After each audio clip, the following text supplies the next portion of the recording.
Third one is again very good. Sahati Shreyasi पुंसाम विगुणेशु अपि बंधुषु तुषः अपि परिभ्रष्टा न प्ररोहन्ति तंडुलाः.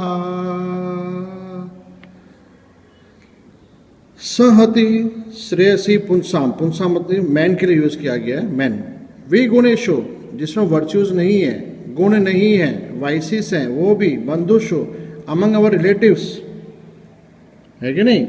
यानी कि यूनिटी अमंग द मैन और द पीपल, जिनको हम लोग क्या सोचते हैं, useless. We think that they are of no use, we think they are of little benefit. So है ना. तो ये क्या, ऐसा सोचने से हम लोग क्या करते हैं, we become foolish. It is just the foolishness on our part. ठीक है. दैट्स व्हाई वो बोलता है कि it is very important that even among relatives if they are not having virtue, they are full of vices, bad things, bad habits, quarrelsome जो भी है, then also it is very beneficial that we should all be in unity. हमें unity में रहना ही पड़ेगा. और relatives, कैसे भी रिलेटिव्स क्यों ना हो, बिकॉज कोई भी ऐसा दुख होता है, काम आता है, कैलेमिटी आता है, तो आपको पता है कि हमारे रिलेटिव्स ही काम आते हैं, कि नहीं. इसलिए हम रिलेटिव्स को कम ना समझें. वो बोलता है रिलेटिव्स को इंपॉर्टेंस दीजिए.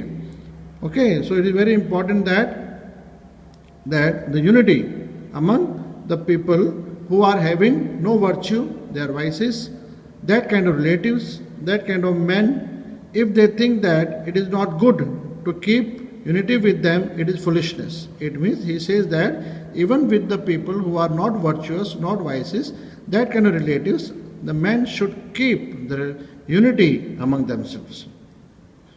Example बताता, तुषः अपि परिभ्रष्टा न प्ररोहन्ति तंडुलाः. चावल नहीं उगते, है कि नहीं. क्या, तुषः अपि परिभ्रष्टा. आप देख सकते हैं कि जो राइस ग्रेन्स जो हैं वो सेपरेट, जो राइस चावल है वो ऐसे ही नहीं उगते, वो हस्क के. तुषः अपि, इवन जो हस्क जो होता है, चावल के बाहर जो कवर होता है ना, उसके बिना उग ही नहीं सकते.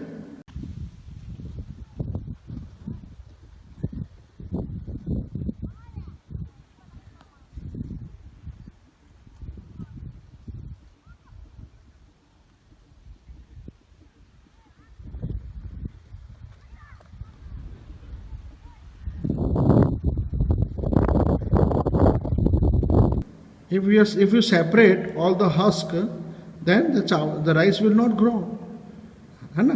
चावल के साथ जो हस्क होता है वो हमें शायद पसंद ना हो, लेकिन चावल का जो कवर होता है बाहर, जिसको हम टोटल पैडी बोलते हैं, धान, तो कवर के साथ, हस्क के साथ ही उसका तभी वो ग्रोथ करेगा, नहीं तो उसके बिना वो ग्रोथ नहीं करेगा. जैसे वो उसके साथ यूनिटी में रहता है. Even the husk is always in the unity with the rice, so the rice grows along with the husk. In the same way, the men also among themselves with the relatives should, whether they are virtuous or not, should always be in unity. Video pause कीजिए, understand कीजिए translation, फिर लिखिए. Easy. न अस्ति मेघ समम water, बादलों के जैसा कोई भी पानी नहीं हो सकता. बादल मतलब रेन वाटर. रेन वाटर क्या बोलते हैं, प्योरेस्ट फॉर्म ऑफ वाटर. सुना है कभी आपने. हाँ, इसका मतलब हर एक चीज का एक स्टैंडर्ड है कि नहीं. कि भाई पानी सबसे प्योर है तो कौन सा है, बारिश का पानी, rain water.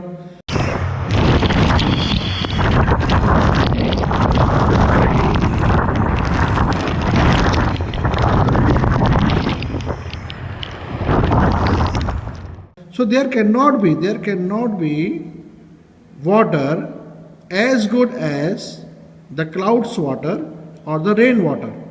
Na asti cha atma samam balam. There cannot be any strength which is stronger than the inner strength. कोई भी बाहर की ताकत इतनी बड़ी नहीं हो सकती जितनी बड़ी हमारे अंदर एक ताकत है कि the inner strength is greater than any kind of strength. तो सबसे बड़ी ताकत दुनिया, पूरी दुनिया आपके सामने क्यों ना हो जाए, पर आप अंदर से आप में ताकत नहीं है, डरपोक हो, तो फिर वो पूरी उसका सेना का भी कोई मतलब नहीं है. आप समझ रहे हो. लेकिन आपके अंदर अगर इतना जोरदार इनर स्ट्रेंथ है तो आप अकेले ही काफ़ी है. आप 100 पर भारी पड़ सकते हैं, है कि नहीं, है कि नहीं। So there can not be water as good as the rain water, water of clouds. There can not be any strength stronger than the inner strength. न अस्ति चक्षु समम तेजः, यानी कि कोई भी ऐसा ब्राइटनेस नहीं है दुनिया में जो आंखों की लस्टर से या आंखों के ब्राइटनेस से ज़्यादा है। देयर कैन नॉट बी या there is no brightness brighter than the lustre of the eyes. ठीक है, कहने का मतलब क्या है कि दुनिया में भले कितना ही लाइट क्यों ना, अगर आप अंधे हो, इफ़ वी आर ब्लाइंड, तो हम नहीं देख पाएंगे। तो दुनिया में भले अगर अंधेरा भी है लेकिन हमारे आंखों के अंदर रोशनी है, लस्टर है, चमक रही है आंखें सब, तो हम बस तो भी हम देख पाएंगे। तो बाहर के उजाला का बदल देने का जरूरत नहीं है, क्योंकि आपके अंदर ही उजाला है। आप जहां भी जाओ उजाला बनो, अंधकार नहीं, वो बताना चाहता है। न अस्ति धान्य समम प्रियम, और सबसे प्रिय हमको क्या है, खाना, हमारा ग्रेन्स।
बहुत पुराने ज़माने का श्लोक है। धान्य मतलब ग्रेन्स, यानी कि कुछ भी हो जाए, हम कितनी मेहनत करके आए, फिर भी घर आके हमें रोटी सब्जी दाल चावल खाना तो चाहिए। तो सबसे प्रिय क्या है, ग्रेन्स, है कि नहीं। इसलिए ग्रेन्स उगाने चाहिए, खेती करनी चाहिए, एग्रीकल्चर होना चाहिए। क्योंकि हम whatever work we are doing, we go to office, we do any kind of work, we come back home, we have to take the dinner और we have to take the lunch, but in the lunch और the dinner we should be having very good food, and that would be including the chapati, roti और सब्जी, दाल, rice, everything. भले आप बहुत अच्छा business करते हो, बड़ा काम करते होंगे, लेकिन आपको सबसे प्रिय क्या है, खाना। अगर खाना ही आपको नहीं मिल रहा है तो आप काम कर पाओगे, नहीं कर पाएंगे। समझ गए, इजी। सो ये चीज़ बताई गई है। तो वो आपको ध्यान रखना है कि आपके अंदर की ताकत को सबसे बलवान करना है, आपको मजबूत करना है, अपनी आंखों को हमेशा सुरक्षित रखना है, उनको तेज रखना है, अच्छा रखना है। ये दो मेन चीज़ आप समझ सकते हो, ठीक है।